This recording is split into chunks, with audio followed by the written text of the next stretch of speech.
Welcome back, it's Dave from Midlife Explorer. It's second week in November in Cambridge, Ontario, and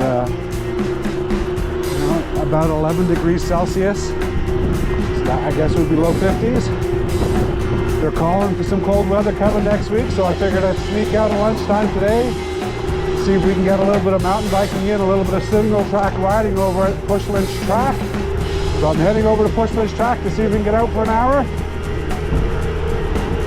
We'll get some riding in before it's too cold to get out, or at least we have to switch to our winter gear, so should be fun for a quick little ride.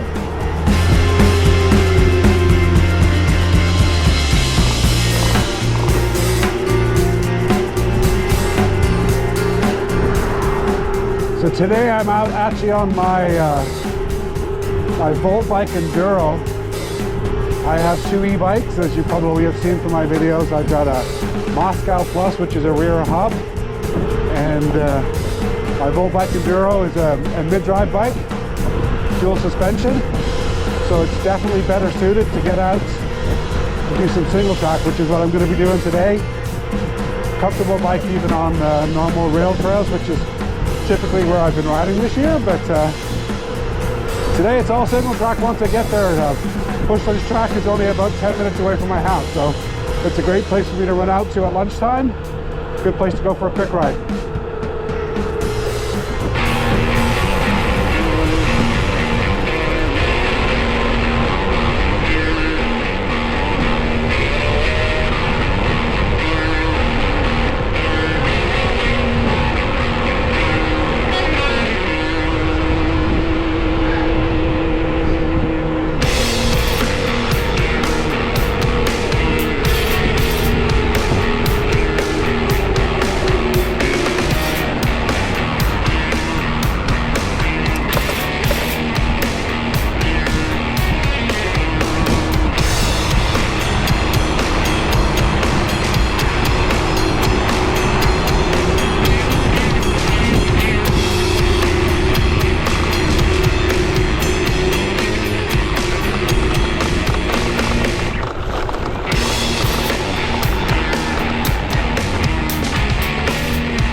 Alright, so Puslinch Tract is a county forest that's actually just on the edge of Cambridge. It's actually a very popular spot for mountain bikers and people that walk their dogs and stuff too. We come over with the dogs all the time as well. But this is probably the best local spot for us to go mountain biking. Typically I'm out here 2 or 3 times a year, but most of the riding I've been doing this year actually is with a friend, Gord. And we've been sticking to rail trails, so we really haven't done much off-road. Gord's buying a new bike next year, so I would suspect that we're going to do some more of this next year. But I actually have 2 e-bikes, as I mentioned earlier. I originally started off with a Moscow Plus. It's a rear hub drive. It's a hardtail mountain bike. I've got video of me riding through here actually on that bike. It's quite capable of doing this type of riding, although I wouldn't do it all the time though. I think that the rear hub's probably its biggest weak link as far as off-road is concerned, and that's the reason why I bought this Voltbike Enduro. It's a dual suspension mountain bike, so it's definitely more capable. Now, I've got some videos also on this bike, and certainly talk about some of the features I like about the bike and some of its drawbacks, and you'll hear me rattling around today. That is still really the only ongoing concern. I've got a bit of an electrical problem with the front light, but that's my own fault for not trying to investigate it further. But this bike has a tendency to rattle around a bit, and that's because of the battery. I actually have replaced the mounting for the battery. Voltbike sent me a new mount kit. It didn't really resolve the problem though. I just think the battery, for whatever reason, just doesn't sit perfectly. It doesn't impact the ability to ride the bike, it just rattles a bit. But other than that, the bike's been good. I've been riding it all year. As you can tell by today, if I have a preference, I always hop on the Voltbike. It's more comfortable to ride. Although I don't mind the Moscow Plus, it's still a good bike to ride as well. But I typically will hop on this one almost every time. And quite enjoy getting out doing this kind of stuff with it as well. Now, I should have let some of the air out. I actually had the tires that are actually inflated more than I normally would for riding like this, because we actually have been doing a lot of rail trails recently and try to inflate them to their max when you're on the harder surfaces so that you can get the most distance. And by the way, distance wise, if I'm trying to stay in level 1 for the most part, this bike will, as we've proven this summer, will get 90 kilometers, which is more than what the manufacturer states. So I've actually got 90 on it, and the assist was still working. Now the weather's getting colder, so the last couple of rides we actually haven't had the ability to get quite as far, and actually daylight's been limiting how far we can go anyway, but we did 75 recently, and actually still had some juice left. But 75 to 90 is the normal range depending on your assist level and the type of riding that you're doing. If you're riding like this, I think you're probably 50 to 75 because the terrain is more varied, so you're definitely not going to get as far. But on a flat trail, actually I'm really impressed with the range I've been getting out of this bike. It's actually been quite good.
So if you're thinking about actually buying an electric mountain bike, there are all kinds of different versions of mountain bikes out there. I would definitely recommend, if you're going to take it off-road, to get a mid-drive. I've had both. The mid-drive is definitely better. Not only is the weight more balanced, but more important, and you don't have to worry about your rear hub just smashing into things. But the way it delivers power is different. My rear hub drive, Moscow Plus, tends to sometimes kick the power on when you don't expect it, whereas this truly is a pedal assist. So this is only adding to what you're providing. So it's much more manageable in tight situations like this. Now, why did I get an electric mountain bike rather than continuing to ride my mountain bikes? Because actually I still have a hardtail and I still ride it. I did actually sell my giant dual suspension to buy this one. This bike is considerably heavier. So there are things I can't do on this bike that I could on the other one. Anybody who has an e-bike will tell you that the reason why they buy it is so that they can climb. It's about the same going downhill, although it's heavier, but it's much more forgiving going uphill. Makes riding more enjoyable, lets you get out further distances. As a matter of fact, I will often go places that I wouldn't otherwise get to without putting it on the back of my bike carrier. So I get to go to a lot more places with this one. And I actually think that, for the most part, it kind of makes the whole experience a bit more enjoyable. Now, I'm not as young as I used to be, so I mean, it's probably the other big reason why I bought one of these things is because I'm 58 now, pushing 59 soon. So, you know what? This is just easier on the body as well. It's easier on my knees for sure. But I still get my exercise, and you know what? You get out more often. Actually, when you've got an e-bike, you tend to want to ride it more often. So I definitely get my exercise. I can show you my heart monitor.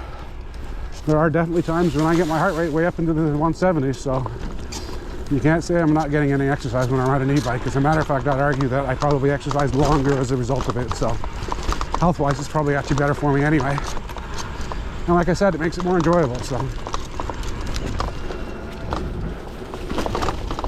I am not, by any stretch of the imagination, an expert mountain biker, by the way. As you can see by my pace, I am too old to go ripping through this stuff on my own anymore, and I'm actually cycling by myself today anyway, so I don't need to go over any trees over the handlebars, and I don't need to come off while I'm bouncing around the rocks. So take my time because I'm on my own.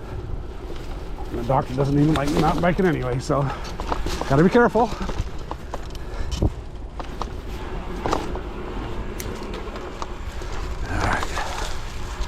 And here's the other reason why I probably would struggle to go up this hill, especially with the roots. But it's more manageable when you got a little bit of help.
traction on the back there. Which is funny, I come through these trails in my cross-country skis in the wintertime, so it's kind of ironic.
Yeah, unfortunately that's about it for me today. I snuck out at lunchtime, so we got calls.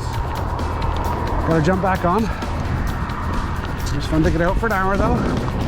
Take advantage of the weather while you still got it, because unfortunately I think I'm gonna lose the good weather as of this weekend. So it's supposed to rain on Friday. Normally I take off on Friday afternoons, and we normally get out, and we're still planning to go, although Mother Nature unfortunately looks like she's got other plans for us. So although it may still be warm, right now the weather forecast is 100% rain, so that's all right though.